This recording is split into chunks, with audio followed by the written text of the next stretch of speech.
Good morning student. Twelfth class student, जैसा कि आप लोग जानते हैं कि हम लोग सरफेस केमिस्ट्री पढ़ रहे हैं। तो सरफेस केमिस्ट्री में आज हम लोग देखेंगे कोलाइड्स अराउंड अस, कि हमारे दैनिक जीवन में ऐसी कौन कौन सी जो वस्तुएं हैं जिनसे हम लोग हर रोज़ इंटरेक्ट करते हैं और वो कोलाइड होते हैं। तो काफ़ी महत्वपूर्ण होता है समझना कि हम अपने जीवन में किस किस प्रकार से केमिस्ट्री को रिलेट कर सकते हैं, किस प्रकार से हम केमिस्ट्री को समझ सकते हैं। तो इससे आप लोगों की जो प्रैक्टिकल अप्रोच है केमिस्ट्री के प्रति वो डेवलप होगी। तो आज हम लोग स्टार्ट करते हैं कोलाइड अराउंड अस। तो चलिए स्टार्ट करते हैं कि most of the substance that we come across in our daily routine are colloids. तो ज़्यादातर जो पदार्थ जो हम अपने दैनिक जीवन में उपयोग में लाते हैं, बहुत सारे पदार्थ ऐसे हैं जो कि कोलाइड फॉर्म में पाए जाते हैं।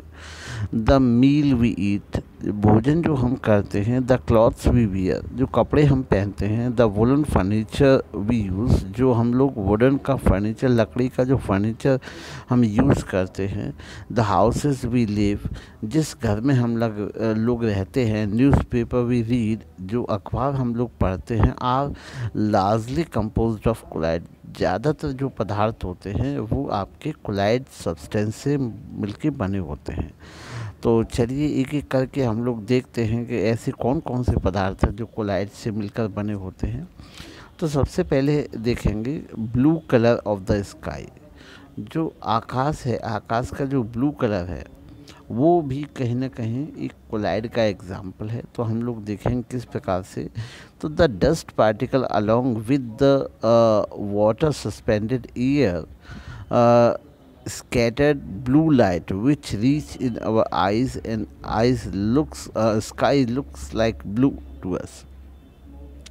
तो हम लोग कहते हैं कि जो डस्ट पार्टिकल होते हैं वो वाटर पार्टिकल के साथ मर्ज होते हैं, और जिसके माध्यम से जब लाइट आती है तो लाइट वहाँ पर लाइट का जो स्कैटरिंग होती है, स्कैटरिंग होने के कारण जो आकाश का जो हमें कलर है वो नीला दिखाई देता है। तो पूछ लिया जाता है कि आकाश का जो कलर है वो हमें नीला क्यों दिखाई देता है। तो आकाश का कलर नीला दिखाई देने के पीछे कारण है कि जो वायु है, जो वायुमंडल में जो फ्री पार्टिकल्स होते हैं, जो डस्ट पार्टिकल हैं, उनके साथ जो सस्पेंडेड वाटर मॉलिक्यूल्स होते हैं, वाटर मॉलिक्यूल्स से जब लाइट पास होती है तो आपकी लाइट स्कैटरिंग होती है। जब लाइट की जो स्कैटरिंग होती है तो स्कैटरिंग होने के कारण जब हमारी आँखों पर पहुंचती है तो हमें नीला कलर दिखाई देता है। इसी कारण जो आकाश होता है, जो स्काई होती है, स्काई का कलर हमें ब्लू दिखाई देता है। चलिए आगे हम लोग देखते हैं ब्लड। सब लोग जानते हैं कि जितने भी लिविंग बीइंग्स होते हैं, खासकर जो एनिमल्स होते हैं, उनमें जो ब्लड होता है एक बहुत मेन कंपोनेंट होता है बॉडी पार्ट का। ये हमारे बॉडी में बहुत सारे ट्रांसपोर्टेशन का काम करता है, ऑक्सीजन का पूरी बॉडी में ट्रांसपोर्टेशन करता है। तो एक बहुत महत्वपूर्ण कंपोनेंट है। ये भी कहीं ना कहीं एक कोलाइड फॉर्म में ही होता है। Blood is a colloidal solution of albumin substance. The scientific action of the alum and ferric chloride solution is due to the coagulation of the blood forming clot which stop further bleeding। तो जो हम कह सकते हैं कि अगर हम फिटकरी और फेरिक क्लोराइड सॉल्यूशन का अगर हम उपयोग करते हैं तो ब्लड का जो है कोगुलेशन हो जाता है। आपने देखा होगा कि अगर हम लोग कहीं कट वगैरह जाते हैं तो कहा जाता है कि इस पर फिटकरी लगाने से, तो फिटकरी लगाने से जो पोटास एलम होता है या फेरिक क्लोराइड होता है, इस सॉल्यूशन ब्लड के कांटेक्ट में आने पर, चूँकि ब्लड एक कोलाइड सॉल्यूशन है, तो यहाँ पर इसका कोगुलेशन होता है, जिसके कारण आपका ब्लड क्लॉट बन जाता है और ब्लड क्लॉट बनने के कारण जो ब्लड होता है, ब्लड की जो बाहर निकलने की जो ब्लीडिंग होती है, प्रोसेस होती है, वो बंद हो जाती है, जिसके कारण जो बहता हुआ जो खून होता है, जो रक्त होता है, वो बंद हो जाता है। तो इस प्रकार से हम लोग कह सकते हैं जो ब्लड है, ब्लड भी एक एग्जाम्पल है आपका कोलाइड सॉल्यूशन का। अब हम बात करते हैं एक जियोग्राफिकल एक घटना की।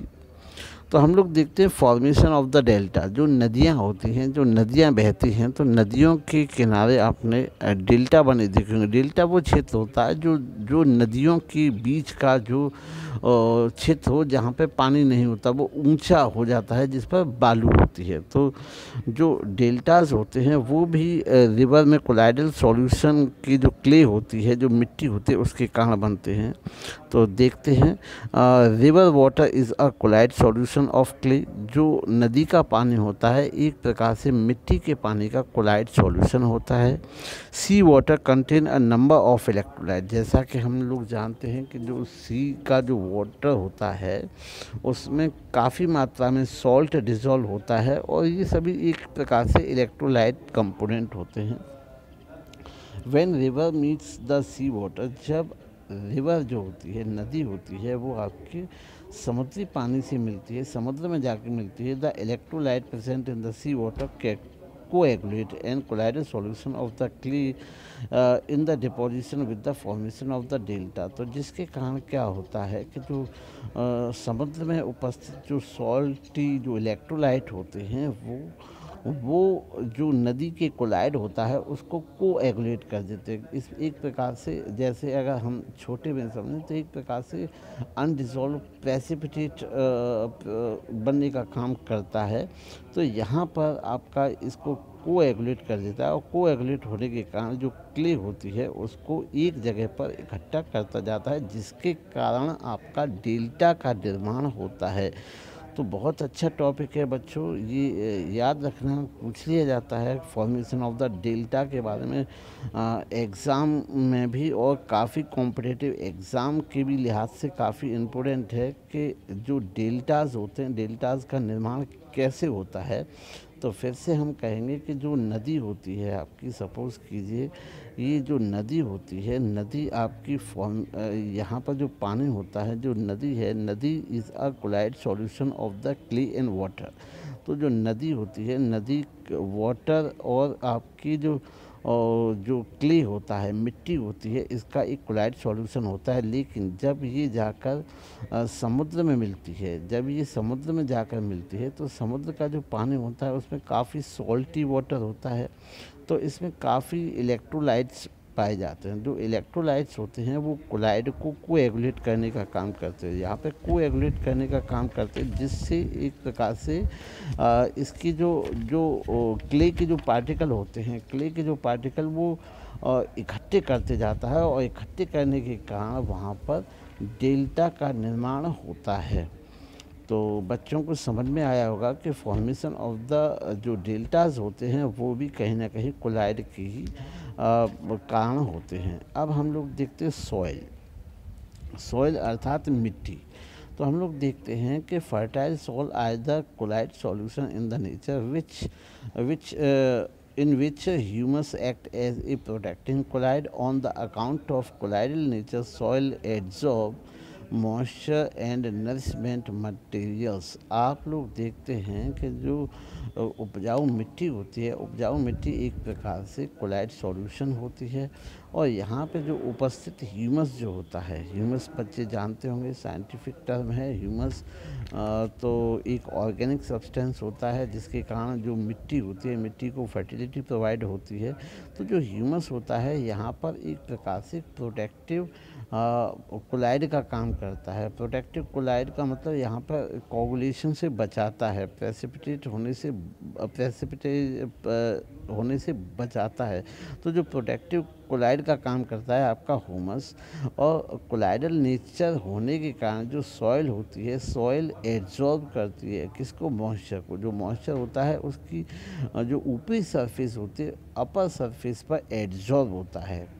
और एड्जॉर्ब होने के कारण जितने भी नरिशिंग मटेरियल्स होते हैं, जितने भी पोषक तत्व होते हैं, वो ऊपरी जो सतह होते हैं पर ही रहते हैं। और आपने सुना होगा कि जो जो सॉइल होती है, सॉइल की लगभग जो ऊपरी सतह जो 6 इंच तक की जो सॉइल होती है, सॉइल की जो 6 इंच की जो सॉइल होती है वही फर्टाइल सॉइल होते हैं, क्योंकि वहाँ पर आप समझ सकते हैं कि जो कोलॉइडल सॉल्यूशन होने के कारण यहाँ पर हम लोग कह सकते हैं वहाँ पे एब्जॉर्प्शन नहीं होता है। जो न्यूट्रिएंट्स और जो मॉइस्चर होता है वो एब्जॉर्प्शन मतलब पूरे उसमें पूरे बल्क में नहीं होता, वो सरफेस कंटेंट होता है।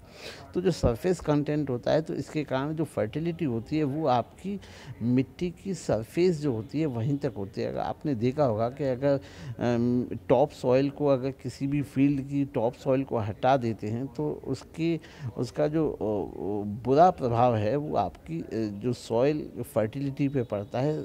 जो मिट्टी होती है वो कम उपजाऊ हो जाते हैं। इसका कारण ये है कि क्योंकि being a colloid in nature, soil absorb moisture and nutrients at the surface, तो केवल सरफेस पे वो एब्जॉर्ब करता है। तो कह सकते हैं कि जो सॉइल है वो भी एक प्रकार से कोलाइड इन नेचर है।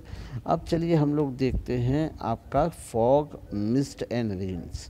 तो when a large mass of air contain dust particles is cooled below its dew points, the moisture from air condense and surface these particles forming fine droplets. These droplets being collide in nature and continue to float in the air in the form of mist or fog. तो आप लोग जानते हैं कि जैसे ही जो dust particle होते हैं, डस्ट पार्टिकल आपके जैसे इवेपोरेशन होता है, इवेपोरेशन में जो वाटर ड्रॉपलेट्स होती हैं इवेपोरेट होकर वायु में पहुंच जाते हैं और हवा में ये ठंडा होने के बाद जब मॉइस्चर हवा के साथ कंडेंस्ड होता है तो ये एक प्रकार से जो फॉग होता है हवा के साथ मिलकर फॉग या मिस्ट का निर्माण करते हैं।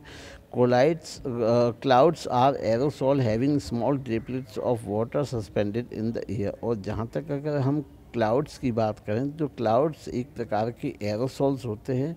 एरोसॉल्स हम कह सकते हैं कि जो डिस्पर्स मीडियम होता है, डिस्पर्स मीडियम एयर हो गया और डिस्पर्स फेस में आपका ये वाटर ड्रॉपलेट्स होती हैं। तो यहाँ पे जो क्लाउड्स होते हैं, क्लाउड्स की जो फॉर्मेशन होती है वो small droplets of water suspended in the air होता है।